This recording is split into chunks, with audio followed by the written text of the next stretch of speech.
Nagalit ang Iran sa Golpo ng Oman at sinamsam ang Rui Chuan, isang barkong may bandila ng Honduras na itinuring ng Maritime Consultancy bilang lumulutang na arsenal na konektado sa network ng seguridad at pinapatakbo ng mga estrukturang Chino at may kargang armas at kagamitan para sa mga pribadong grupong nagpoprotekta sa mga komersyal na barko.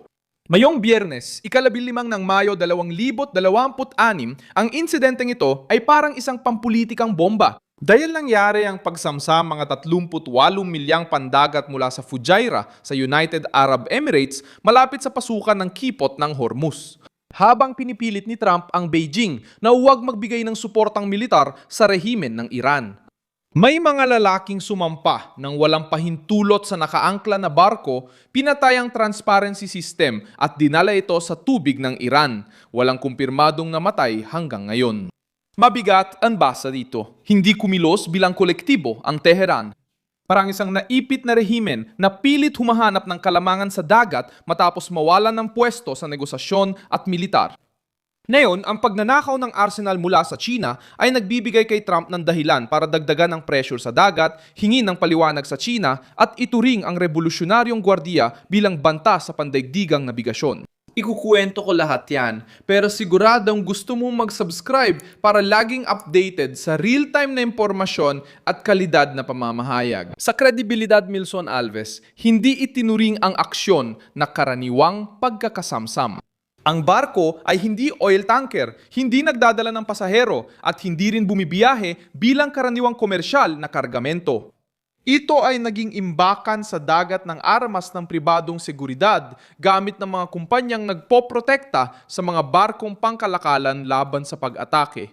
Sa gitna ng krisis sa Golpo, ang ganitong sasakyang pandagat ay nagiging target na hindi dapat balewalain.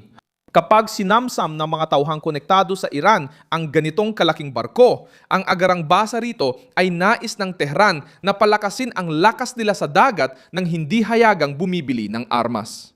Ang Islamikong Revolusyonaryong Guwardiya ang pangunahing pangalan sa operasyong ito. Iniulat ng Balitang Pandagat na ang barko ay sinakop ng mga hindi autorisadong tauhan mga 38 milyang pandagat hilagang silangan ng Fujairah, isang estratehikong lugar. Dahil malapit ito sa silangang pasukan ng Kipot ng Hormuz. Pagkatapos maaborda ang barko, nawala ang signal sa pagsubaybay at nawala ang komunikasyon sa barko. Ang detalyeng ito ang nagtaas ng alarma kapag ang isang barko ay nawawala sa sistema ng pagkakakilanlan at pumapasok sa tubig ng Iran, bumababa ang tsansa ng independenteng inspeksyon at ang totoong laman ng barko ay napupunta sa kamay ng Tehran. Nagiging delikado ang lahat dahil sa koneksyon ng China na nabanggit sa balita. Ang barko ay iniulat na konektado sa mga estruktura ng mga kumpanyang Chino sa seguridad, pandagat, kaya nagdulot ito ng matinding hinala. Ayon sa China, nais nilang manatiling bukas ang Kipot ng Hormuz at hindi kontrolado ng militar ng Iran habang may arsenal na konektado sa maritime network ng China na nahuli ng Iran. Ang insidenteng ito ay nagdulot ng pagdududa sa Beijing dahil nagkaroon ng access ang Tehran sa sensitibong barko sa tamang panahon para kay Trump. Sa Beijing, sinabi na sumasang-ayon si Xi Jinping na hindi dapat magkaroon ng sandatang nuklear ang Iran at kailangang muling buksan ang Kipot ng Hormuz. Sinabi rin ng Pangulo ng Amerika na nanghako si Xi na hindi mapapadala ng kagamitang militar sa Iran. Diyan, nagiging political na delikado ang insidente ng Huishuan. Nang mga kong diarmasan ng China ang Tehran, agad namang dinala sa katubigan ng Iran ang barkong tinawag na lumulutang na arsenal. Nagkakaroon sila ng bala para sabihing dapat bantayan ang kilos ng China. Ginawa ito ng Iran para makabawi ng lakas matapos mga linggo ng pagharang, pag-atake at pagkapagod ng militar. Walang pampublikong kumpirmasyon ng mga namatay sa pagkuha ng Huishuan. Ang alam lang ay inakyat ang barko, dinala papunta sa Iran at nawalan ng komunikasyon. Sa isa pang insidente malapit doon, isang barkong Indian na tinatawag na Haji Ali ang inatake sa karagatan ng Oman, nagliyab at lumubog.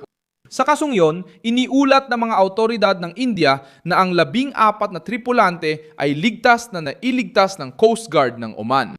Ibig sabihin, hanggang ngayon, sa dalawang kasong may krisis sa dagat, kumpirmadong malubang pinsala sa ari-arian at direktang panganib sa paglalayag, ngunit walang kumpirmadong namatay sa Haji Ali.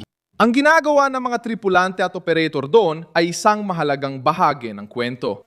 Sa kaso ng Wishuan, ang barko ay nakaangkla at nagsisilbing suporta sa seguridad sa dagat, naglalaman ng mga armas at kagamitan para sa mga misyon ng pribadong proteksyon. May mga sasakyang dagat na ganito dahil maraming bansang baybayin ang may mahigpit na patakaran sa pagpasok ng armas sa mga daungan. Upang maiwasan ang pagkumpiska sa lupa, iniiwan ng mga kumpanya ang armas sa laot sa mga barkong imbakan. Ang solusyong ito sa isang golpo na puno ng tensyon ay naging isang bitag. Nahanap ng Iran ang tamang target na maaaring gawing kalamangang militar at pampulitikang propaganda. Inihanda na ng Amerika ang reaksyon bago pa mangyari ang pagkakasamsam na ito. Sinabi ni Admiral Brad Cooper, pinuno ng Central Command ng Estados Unidos, sa Kongreso na ang Operasyon Epic Fury ay labis na nagpahina sa kakayahan ng Iran sa mga missile, drone at sektor ng hukbong dagat. Gayunpaman, inamin ni Cooper na ang Iran ay may kakayahan pa rin magbanta sa mga barko at magdulot ng takot, kaya hindi na kailangang ibenta ng Estados Unidos ang ideya ng isang bagong digmaan. Ang mga dahilan ay protektahan ang nabigasyon, pigilan ang paniningil ng Iran, iwasan ang mga mina sa dagat, at hadlangan ang revolusyonaryong gwardiya na mangbihag ng komersyal na barko.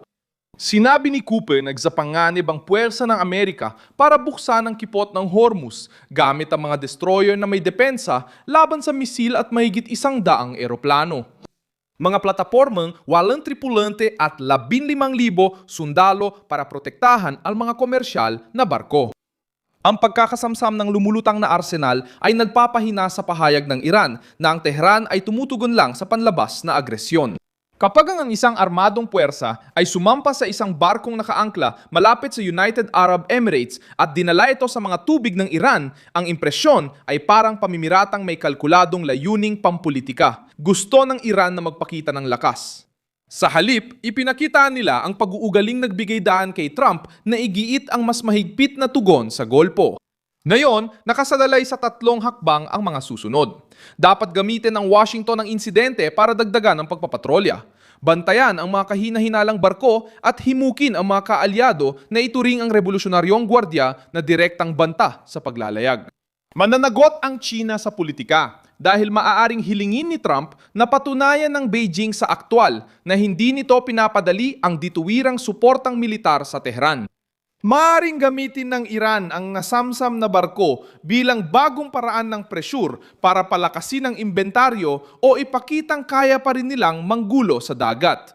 Umabot sa krisis dahil napansin ng Tehran na walan ito ng bentahe sa larangang militar at naghanap ng mabilisang tagumpay sa dagat. Ngunit, ang pagnanakaw sa arsenal ng China ay nadulot ng panganib. Sa halip na magmukhang malakas, nagmukha pa silang desperado sa armas, pakikipagtawaran at pagpapakitang kontrol. Milson Alves, isang internacionalista, layunin kong panatilihin maayos kang na-inform ng katotohanan na araw-araw. Nasa video description ang mga news links. I-like ang video, mag-subscribe sa channel at sa huli, tingnan ang mga komento para maging aktibo sa komunidad ni Milson Alves.